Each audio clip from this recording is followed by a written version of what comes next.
Greetings, AP coordinators. Thanks for joining us for another special bonus episode of Coordinated. Actually, it's kind of an unofficial continuation from our last episode, right, Rachel? Kind of like a part two. Kind of, but let's not get anyone confused with the AP Coordinator's Manual Part 2. Maybe we can call this Transfer Students, the sequel?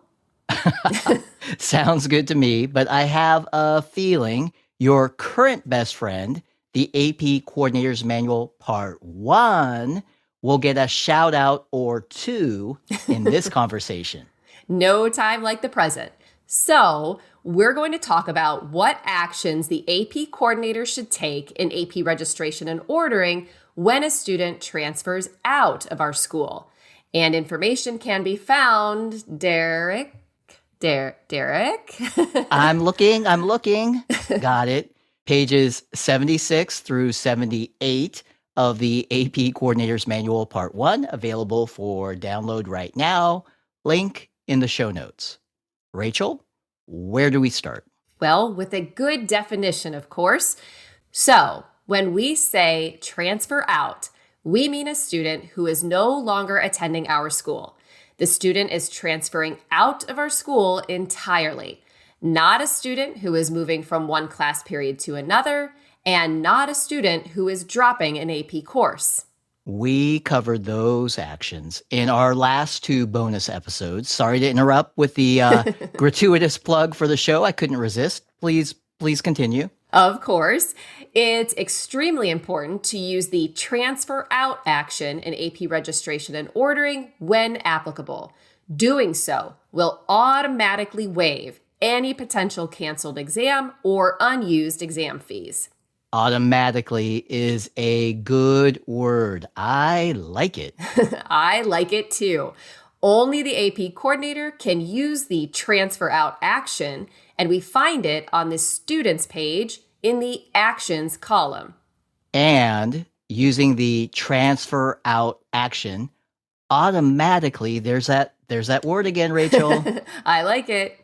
Using the transfer out action automatically removes the student from all enrolled class sections. And it also automatically removes any corresponding exams from your AP exam order.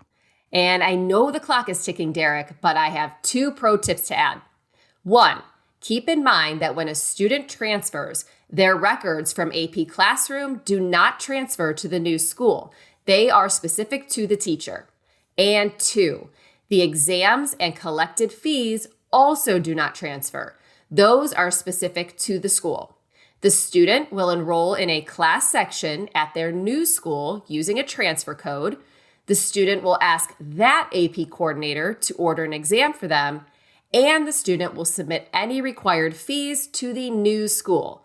In most cases, the original school will issue a refund to the student as well, and most try to do this as quickly as possible. Those are 2 excellent pro tips, but guess what? I have one more. Pro tip number 3. The AP coordinator may transfer a student out without the new school completing the transfer in. That's right. No need to wait for the new school to take action. You can complete the transfer out as soon as things are official on your end. Nice one, Derek, and a nice finish to our bonus mini-series of common actions in AP registration and ordering. And we did them all in 5 minutes or less. I would drop the mic, Rachel, but since there's no video, that wouldn't have quite the intended impact. But speaking of impact, AP coordinators, we thank you for all the continued support of your AP students. We do appreciate you. You are good as gold.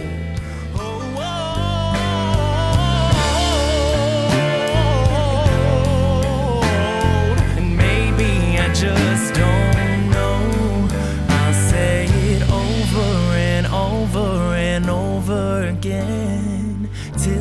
believe it's so.